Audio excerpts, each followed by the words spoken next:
Jeff, good to see you. Good to see you too. Thank you very much for having me on. Yeah, happy Kindergarten Roundup Week. It is guaranteed Yes. Kindergarten Roundup Week. And I thought I saw the graphic you posted earlier. We had a nice turnout already at Dibble. Tonight's Cascades. I think we got Hunt, John R., Northeast, Montessori, and Sharp Park. There you go, all up on the screen. And obviously we start talking about kindergarten. That also includes our Young Fives program. A lot of people wonder what does Young Fives look like? And Young Fives is kind of the same curriculum. It's a full day program as you might see in kindergarten, but it really slows things down and makes it much more developmentally appropriate.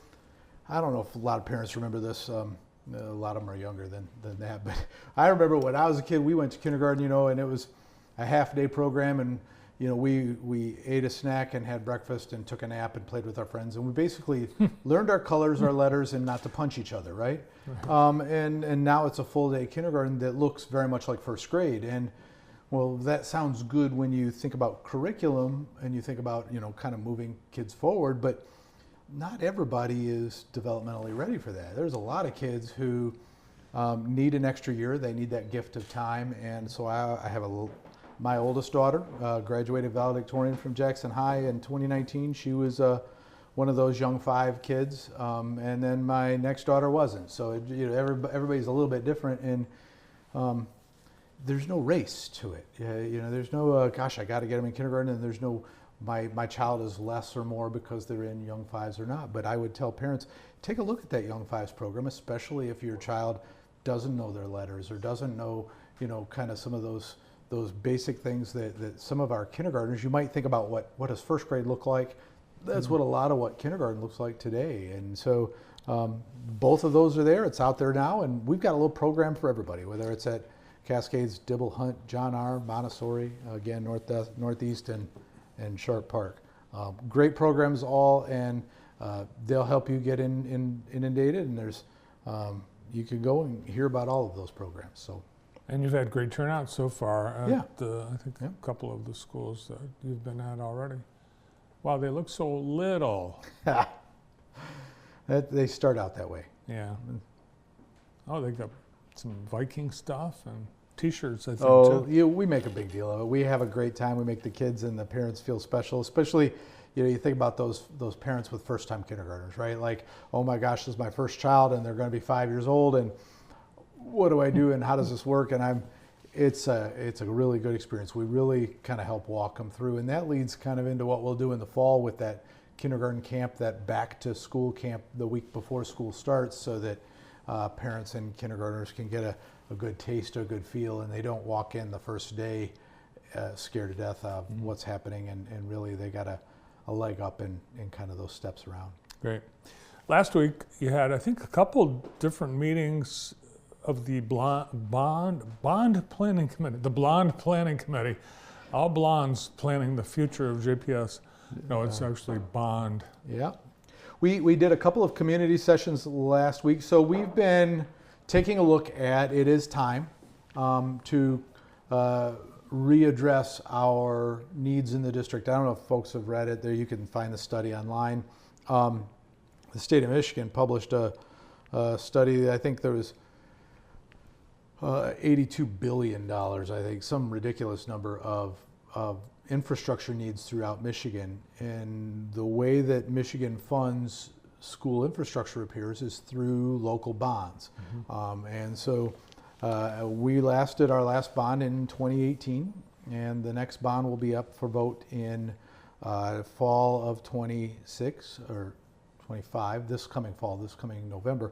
And it's the big thing for everybody out there is this is a zero increase bond. So we're not asking for dollars. We're just asking you to kind of hold tight everybody, because those dollars that we'll raise will take care of JPS into the future. They'll provide for the infrastructure things we need, from boilers to roofs to, library to, the elevators, and at Jackson High, the tower there needs significant work. But it's not just at Jackson High. It'll be kind of around the entire district. And just like before, we address kind of some of those critical needs that have to be done right now, and we make certain that we continue to kind of build forward. And so, you know, obviously some buildings are in good shape. Cascades and John R. are brand new essentially, but if you were to take those two out of the mix, I think the average life of our buildings is, you know, somewhere in the neighborhood of about 80, 85 years old. I mean, that's the average life of our buildings right now. Yeah, I know that's.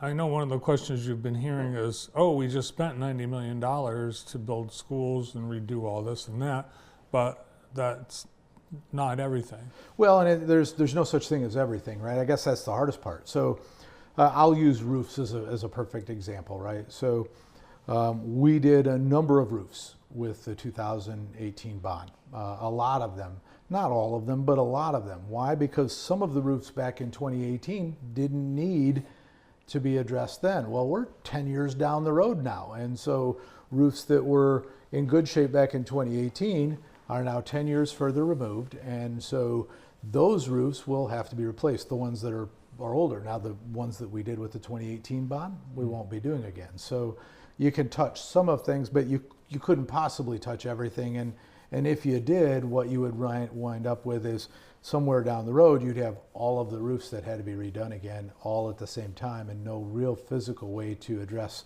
all of the needs at once. I mean, we have a lot more to do in the district than just roofs. So when you look at HVAC equipment, you look at controls that are several years kind of out of date or beyond useful life. And so critical needs kind of always percolate up, and we try not to do everything in one time.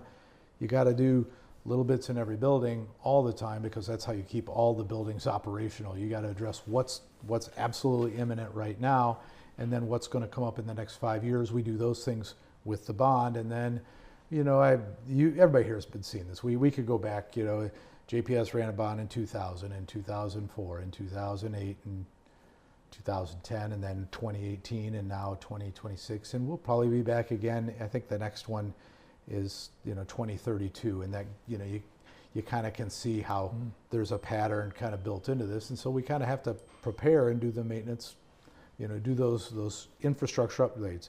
The one thing about bond, and I stress this to everybody, those cannot be used for operational costs, right? So, you know, we'll talk about the budget in a minute. There's not money, and we're going to be doing a whole lot of do more with less in income coming in from the state or from the federal government to address some of those needs. And so, again, Michigan's vehicle is through local bonds. Other states do it differently. Other states have a capital projects fund, and you have to apply for that, and it varies by state. In Michigan, our infrastructure is very much detailed around local bonds.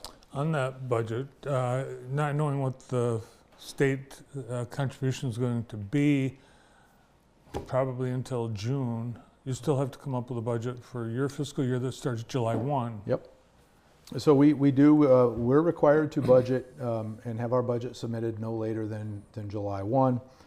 The state does not have that same obligation, and I've lived with the state for a number of years. I've done this, as you know, for half my career, and in years past, I can remember times when we didn't have a budget until close to that October 1 deadline, and that's what we're predicting this year. By the way, I think that there's so much up in the air. There's so much changing, literally on a day-by-day basis, whether you consider the tariffs or what that may do to our economy, or what that may do to Michigan's income, whether you take a look at what tourism might look like. You know, there's a whole host of things. I think the revenue consensus from January looked pretty good.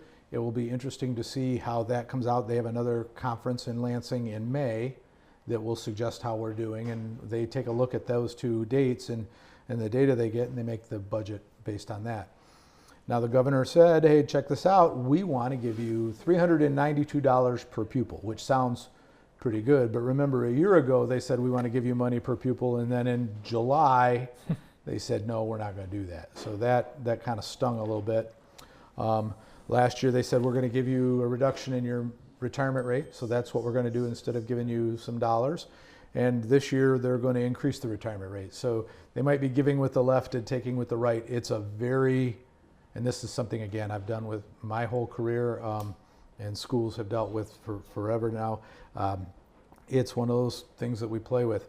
We obviously are watching the federal government very carefully with the reductions at the U.S. Department of Ed, and Jackson Public Schools gets about $4.5 million in funding from title funds. So that's a reduction in that could trickle in, and we might not know that until next fall. We receive about $4.5 million in federal funds from the U.S. Department of Agriculture that provides that community eligibility provision, our ability to feed breakfast and lunch to all of our children. And so we're watching that very carefully. Medicaid, it sounds kind of interesting, but Medicaid cuts, as they're talked about across the country, or eligibility for Medicaid, could impact Jackson Public Schools, both in our free and reduced lunch rate, which will impact that CEP, but also we get flow-through dollars from the Jackson County Intermediate School District for special education. Well, they get those dollars because they bill Medicaid for services like OT and PT and speech, some of those medical services that are eligible to bill. Well, if there's a reduction in Medicaid there, that could mean a reduction in that flow through to us. So it is super complicated, and right now I try to keep a 3-year projection of budgeting, and the way everything's moving right now so quickly, it changes from Monday to Tuesday. You could have trouble moving out more than a year. Oh, wow. So it's just kind of very unpredictable. Not only are we welcoming new kindergartners to JPS, but a new crop of students will be experiencing high school for the first time. Yeah. So, we talked about that camp kindergarten, right? Like we bring all those kindergartners in and introduce them. We do the same thing at Jackson High, that step forward. And so that Viking voyage begins, I think it's Wednesday, there it is up on the screen, Wednesday, April 30th. And we'll bring all the freshmen in. We'll do a tour. We bring them up through from Parkside as well, but this is a good opportunity to do an orientation. Parents can walk the building, get a feel for the building. Kids can get an understanding of all the things that Jackson High has to offer. And so that's an awesome opportunity. And then up on the flyer, and you took it down too quickly up in the booth, there you go. Please, if you guys would help me out, come and see Matilda. I think that the show is opening the following weekend. And so I'm hoping you'll come. There it is right there on screen. You guys are awesome up in the booth. So May 2nd through the 4th, the high school auditorium. Come see Matilda. These kids are fabulous. They have a blast up on stage. And if you want to see one of the nicest theaters, old school theaters in Jackson, they redid the Jackson Theater downtown. Come see what we've got out at Jackson High. It is absolutely spectacular. And I hope folks will come and just sit there, take it all in, and enjoy what our students will do. It's a good opportunity to get out, support them. They love doing these productions, and they do it for an audience. So they're really hoping that you'll show up and participate with that. And community, I hope you'll come and see Jackson Public Schools, see Jackson High, and experience what our students have to bring to you.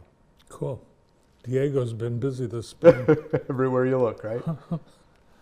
Awesome. All right, and plus we've got the full athletic schedule, spring sports underway, and there's stuff going on today after school. We've got there's softball. We've got lacrosse. We're right in the middle of spring sports. It's actually been a pretty good spring. I can't tell you the number of times we've canceled events for spring sports, and this one's been one where we've been able to kind of tick along. I know it felt a little cool out there this morning. We can play in cold. It's hard to play in hail and rain and so on, and so it feels pretty good to continue to kind of make our way through spring sports right now. So. Awesome. All right, great to see you. Thanks. Thank you very much for having me. JPS Superintendent Jeff Beal.